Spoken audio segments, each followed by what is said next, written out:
தினமும் 15 நிமிடம் இருந்தா போதுங்க. உங்களால ஒரே வருஷத்துல பணக்காரரா ஆக முடியும். ஒவ்வொரு மனிதனும் காலையில எந்திரிச்சதுல இருந்து நைட்டு தூங்குற வரைக்கும் பணத்தை தேடிதான் ஓடிக்கிட்டு இருக்காங்க. இந்த பணத்தை சம்பாதிக்கிறதுக்கு ஒரு 4 முக்கியமான மந்திரங்கள் இருக்குன்னு சொன்னா நீங்க நம்புவீங்களா? ஒருவருடைய மதிப்பு 18,500 கோடியா இருக்குது. இன்னொருவருடைய மதிப்பு 12,800 கோடியா இருக்குது. மற்றொருவருடைய மதிப்பு 11,000 கோடியா இருக்குது. உங்களுடைய மதிப்பு என்னன்னு தெரியுமா? இந்த வீடியோவை ஸ்கிப் பண்ணாம ஃபுல்லா பாருங்க. இந்த வீடியோவோட கடைசியில உங்களோட மதிப்பை நிர்ணயிக்க ஒரு தெளிவான தைரியம் இருக்கும்னு நான் நம்புறேன். நம்ம சேனலை இப்பதான் நீங்க ஃபர்ஸ்ட் டைம் பாக்குறீங்கன்னா சப்ஸ்கிரைப் பண்ணிக்கோங்க. பக்கத்துல இருக்க பெல் ஐக்கானை கிளிக் பண்ணிக்கோங்க. இந்த கோடிகளுக்கு சொந்தக்காரர்கள் யாருன்னு பாத்தீங்கன்னா Amazon owner Jeff Bezos, Bill Gates, Elon Musk, இவங்களும் நம்மள மாதிரி ஒரு சராசரி மனிதர்கள் தான். அப்படி இருக்கும்போது அவர்களை தேடி மட்டும் எப்படி பணம் போயிட்டே இருக்குது?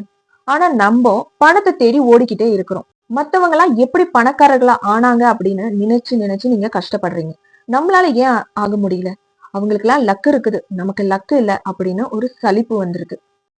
இப்போ நம்ம ஒரு சாதாரண மிடில் கிளாஸ் குடும்பத்தில இருந்து தான் பிறந்திருப்போம். ஆனா நம்மளோட எண்ணமும் அதை நோக்கிதான் போகுது. நம்மளால பணத்தை சம்பாதிக்க முடியாது, பணம் நம்ம கிட்ட வராது அப்படிங்கிற அந்த எண்ணம் தான் நம்மள இன்னும் கீழே போறதுக்கான வாய்ப்பா இருக்குது. உங்களுடைய கனவை அடையறதுக்கு ஒரு வழி இருக்குன்னு சொன்னா நம்புவீங்களா? அதுவும் உங்களோட இலக்க சுலபமான வழியில ஒரு ஃபார்முலா மூலமா அடைய முடியும்னு சொன்னா நம்புவீங்களா?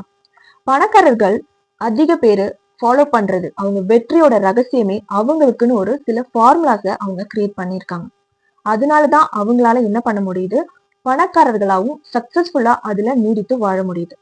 இப்ப நான் சொல்ல போற விஷயம் உங்களுக்கு கடினமா இருக்கும். ஆனா அந்த விஷயத்த நீங்க கடைசி வரைக்கும் போயிட்டு கூட ஃபெயிலியர் ஆகி துவண்டு போறவங்களும் இருக்கிறாங்க. ஆனா அதே விழுந்து எந்திரிச்சு ஓடுறவங்க ஜெயிச்சும் இருக்காங்க. இதுல நீங்க யாரா இருக்க போறீங்கன்னு நீங்க தான் முடிவு பண்ணணும். இப்போ ஃபர்ஸ்ட் பாத்தீங்கன்னா, நீங்க உங்களோட எண்ணத்தை மாத்தணும். Change your view. நீங்க பாக்குற ஒவ்வொரு விஷயத்தோட எண்ணங்களும் மாத்தணும். எக்ஸாம்பிளுக்கு சினிமாவை எடுத்துக்கிட்டீங்கன்னா, பணக்காரர்களா ரொம்ப மோசமானவங்க, ஏமாத்துறவங்க, முதுகுல குத்துறவங்க, துரோகிகள் அப்படிங்கிற அந்த ஒரு எஸ்டாப்ளிஷ் காமிக்கிறாங்க. சோ நமக்கு அவங்கள பார்க்கும்போது பணக்காரர்கள் தான் இப்படிதான் அப்படிங்கிற அந்த ஒரு எண்ணத்தை கொண்டு வந்துடும்.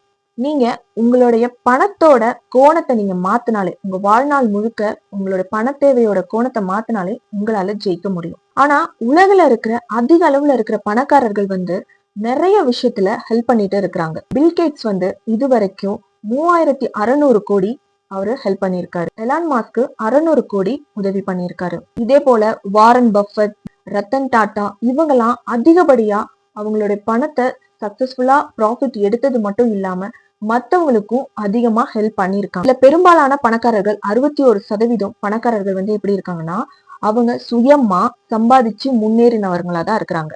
யாருமே அவங்களுடைய தாத்தா பாட்டா இவங்களுடைய சொத்து அவங்க வளர்த்தவங்க கிடையாது. அவங்களுடைய சுய சம்பாதியத்துல இருந்து தான் அவங்க சம்பாரிச்சு முன்னேறி இன்னைக்கு ஒரு பில்லியனரா இருக்கிறாங்க. நமக்கெல்லாம் ஒரு ஆதாரமான விலை மதிப்பற்ற ஒண்ணு இருக்கு. அதை இழந்துட்டா நம்மளால திருப்பி கொண்டு வரவே முடியாது. அதுதான் டைம். அந்த டைமை மேனேஜ் பண்றதுதான் பணக்காரர்களோட இன்னொரு மிகப்பெரிய ஒரு ஃபார்முலா. இப்ப நான் சொல்ற இந்த ஒரு நொடி போயிடுச்சுன்னா திரும்பி நம்மளால இதை கொண்டு வர முடியாது. நம்ம இழந்த பணத்தை கொண்டு வர முடியும். நம்ம உடம்பு சரியில்லைன்னா ஹாஸ்பிட்டலுக்கு போய் சரி பண்ணி கொண்டு வர முடியும். சொந்தக்காரங்க நம்ம கிட்ட பேசலன்னா கூட அவங்க கிட்ட ஒரு சாரி சொல்லியோ இல்ல மனம் விட்டு பேசியோ திருப்பி ஒன்னா சேர்ந்துக்க முடியும். ஆனா இப்போ இருக்கிற இந்த ஒரு நொடியை நம்மளால திருப்பி எடுத்துட்டு வர முடியாது. அப்போ டைம்ங்கிறது ரொம்பவே ப்ரிஷியஸான ஒரு விஷயம். மாதம் 50,000 ரூபாய் சம்பாதிக்கிறீங்கன்னா நீங்க 16 வருடம் கழிச்சுதான் உங்களால 1 கோடி ரூபாய் சேர்க்க முடியும். அதுவும் உங்களுடைய சம்பளத்துல இருந்து 1 ரூபாய் செலவு பண்ணாம இருந்தா மட்டும்தான். இதுவே நீங்க சம்பளத்துல செலவு பண்ணி சிக்கனமா இருந்ததுக்கு அப்புறம் அதுல இருந்து நான் சேவ் பண்றேன் அப்படின்னு பாத்தீங்கன்னா உங்களுடைய வயது முதிர்ந்த காலத்துக்கு அப்புறம் தான் என்ன பண்ண முடியும்? நீங்க ஒரு கோடீஸ்வரனா இருக்க முடியும். ஆனா பணக்காரர்கள்லாம் பாத்தீங்கன்னா சின்ன வயசுலயே என்ன ஆயிடுறாங்க? அவங்க பணக்காரர்களா இருக்கிறாங்க. அவங்களால எப்படி அது மாதிரி பண்ண முடியுது? உண்மை என்னன்னா, பணக்காரர்கள் ஒரு சிறந்த ஃபார்முலாவை வச்சிருக்காங்க. அவங்களுக்கு தெரிஞ்ச பணத்தை பத்தின ஒரு நுணுக்கமான விஷயம் நம்ம யாருக்கும் அது தெரியறது இல்லை. டோன்ட் சேசிங் மணி. பணத்தை துரத்துறத நிறுத்திடுங்க. இங்க மதிப்பு இருக்கிறவங்களுக்கு தான் மார்க்கெட் இருக்குது. அதிகப்படியான சம்பளம் யாருக்கு இருக்கு தெரியுமா? நேஷனல் கேமான ஹாக்கி பிளேயர்ஸ்கா இல்ல ஃபுட்பால் பிளேயர்ஸ்கா கிடையவே கிடையாது. கிரிக்கெட் பிளேயர்ஸுக்குங்கிறது நம்ம இங்க இருக்கிற எல்லாருக்குமே தெரியும்.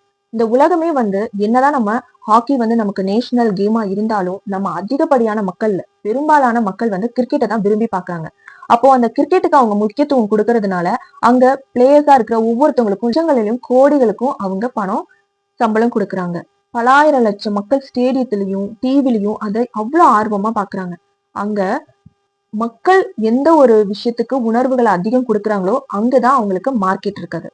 அதே போல இப்ப எக்ஸாம்பிள் பாத்தீங்கன்னா தினக்கூலி வேலை பாக்குறவங்களா இருந்தாலும் சரி, இல்ல ஒரு ஐடி கம்பெனில வேலை பாக்குறவங்களா இருந்தாலும் சரி, இது ரெண்டுத்துல யாருக்கு வந்து சம்பளம் அதிகமா இருக்கும்? தினக்கூலி வேலை பாக்குறவரு கஷ்டப்பட்டு வேலை செய்வாரு, ஆனா அவருக்கு அதுக்கான ஊதியம் கிடைக்காது. இதே ஐடி கம்பெனில ஏசில உட்கார்ந்து அவங்க வேலை பாக்குறாங்க, ஆனா அவருக்கான சம்பளமும் வேற.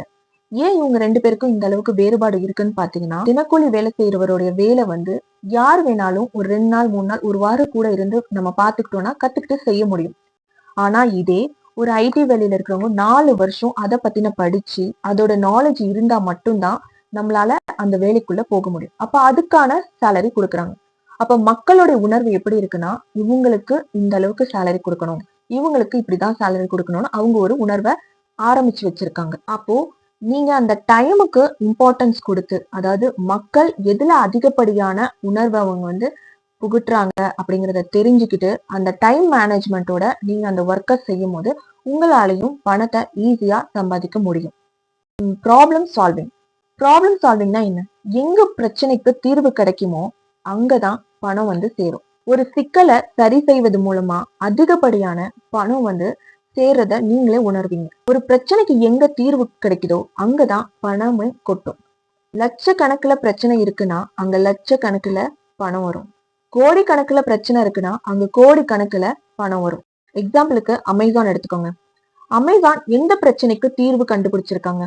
மக்கள் என்னதான் கடை இருந்தாலும் அவங்க வீட்டை விட்டு வெளியே போகாம அவங்களால உலகத்துல கிடைக்கிற எல்லா பொருளையும் உட்கார்ந்த இடத்துல இருந்து அவங்க வீடு தேடி வர்ற அளவுக்குள்ள பொருட்களை வாங்கக்கூடிய அளவுக்கு என்ன பண்ணி வச்சிருக்காங்க? அந்த பிரச்சனைக்கு தீர்வு கண்டுபிடிச்சிருக்காங்க. இப்போ வேலைக்கு போறவங்களா இருக்கட்டும், இல்ல எனக்கு ரொம்ப பசிக்குது, மிட் நைட்ல கூட என்ன பண்றாங்க, சில டைம் பசிக்குது அப்படின்னு உடனே ஆர்டர் பண்றாங்க. யாரு? ஜொமேட்டோ, ஸ்விக்கி இந்த மாதிரி இதுக்கெல்லாம் ஆர்டர் பண்ணி அவங்க வீடுக்கே கொண்டு வந்து கொடுக்குற அந்த ஒரு பிரச்சனைக்கு தீர்வு காணிச்சிருக்காங்க ஜொமேட்டோவும் ஸ்விக்கி.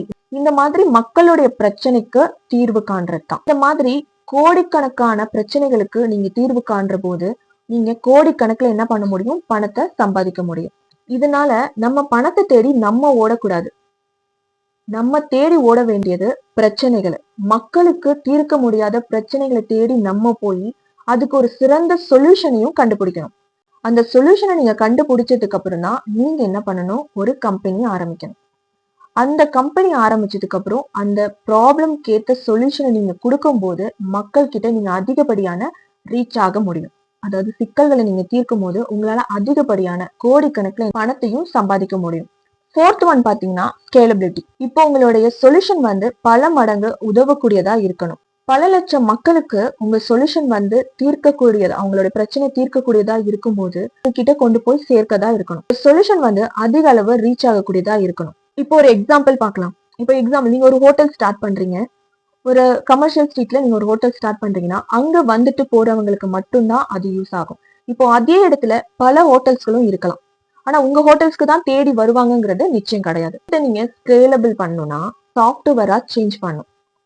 சாஃப்ட்வேர் என்னன்னா உட்கார்ந்த இடத்துலயே உங்களுடைய ஃபுட்டை ஆர்டர் பண்ணக்கூடியதா இருக்கணும். ஒரு பொருளை வாங்கக்கூடிய சூழ்நிலை இல்லாத பட்சத்துல இந்த மாதிரி ஆன்லைன்ல கூட நான் வந்து வாங்க முடியும் அப்படிங்கிற ஒரு ஸ்கேலபிலிட்டியை கொண்டு வரும்போது தான் உங்களுடைய சொல்யூஷன் வந்து விரிவடையுது. அதாவது ஒரு தீர்வை வந்து மக்களுக்கு கொண்டு வந்து சேர்க்குதுன்னு அர்த்தம். இப்போ நீங்க ஒரு யோகா சென்டர் வச்சிருக்கீங்க.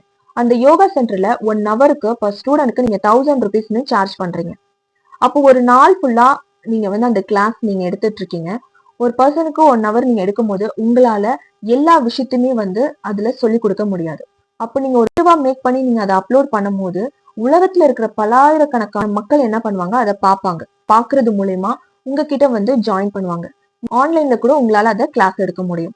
இதே மாதிரி பர் ஹெட்டுக்கு 1000 ருபீஸ் நீங்க பே பண்ணி உங்களை ரெக்கார்டட் வீடியோஸ் அனுப்பலாம். நீங்க ஒன் டைம் தான் அந்த வீடியோஸ் வந்து எடுக்க போறீங்க.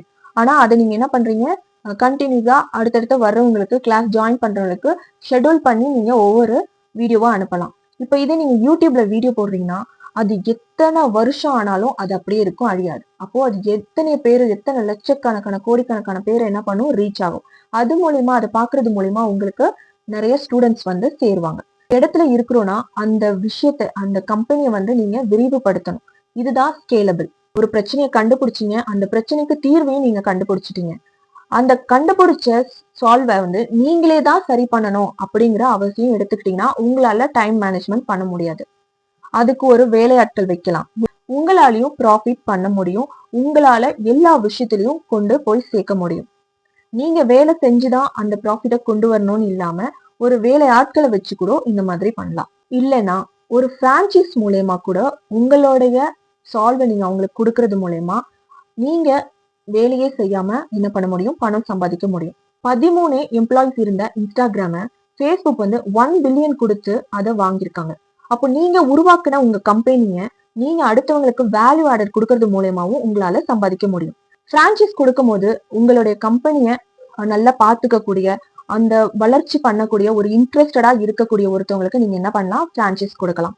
இதுக்கு வந்து நீங்க வேலை செய்யணுங்கிற அவசியம் கிடையாது. நீங்க உட்கார்ந்த இடத்துலயே உங்களுக்கு நீங்க உருவாக்கின சொல்யூஷன் வந்து உங்களுக்கு பணத்தை கொண்டு வந்து சேர்க்க போகுது. இன்னைக்கு பணக்காரர்கள் ஆகுறதுக்கு ஒரு 4 மந்திரங்களை பார்த்தோம். இந்த மந்திரத்தை நீங்க உங்க வாழ்க்கையில ஒவ்வொரு நாளும் பயன்படுத்தும் போது உங்களாலையும் பணக்காரரா ஆக முடியும். பணத்தை தேடி நீங்க ஓடக்கூடாது.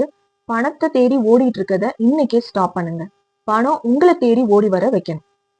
இதுதான் பணக்காரர்களுடைய முக்கியமான ஃபார்முலா. சோ இந்த ஃபார்முலாவை நீங்க பயன்படுத்தி உங்க லைஃப்லயும் பணக்காரர் ஆகிறதுக்கு முயற்சி பண்ணுங்க. இந்த வீடியோ பிடிச்சிருக்கும்னு நினைக்கிறேன். பிடிச்சிருந்தா லைக் பண்ணுங்க, ஷேர் பண்ணுங்க, கமெண்ட் பண்ணுங்க. மறக்காம நம்ம சேனலை சப்ஸ்கிரைப் பண்ணிக்கோங்க. 20 ரூபாய் இருந்தா 45 லட்சம் ரூபாய் சேர்த்தது எப்படிங்கிற வீடியோவை நான் உங்க கூட ஷேர் பண்ணிட்டேன். அதோட லிங்கை வந்து நான் கமெண்ட் பாக்ஸ்ல பின் பண்றேன். உங்களோட ஃப்ரீ டைம்ல அதை செக் பண்ணி பாருங்க.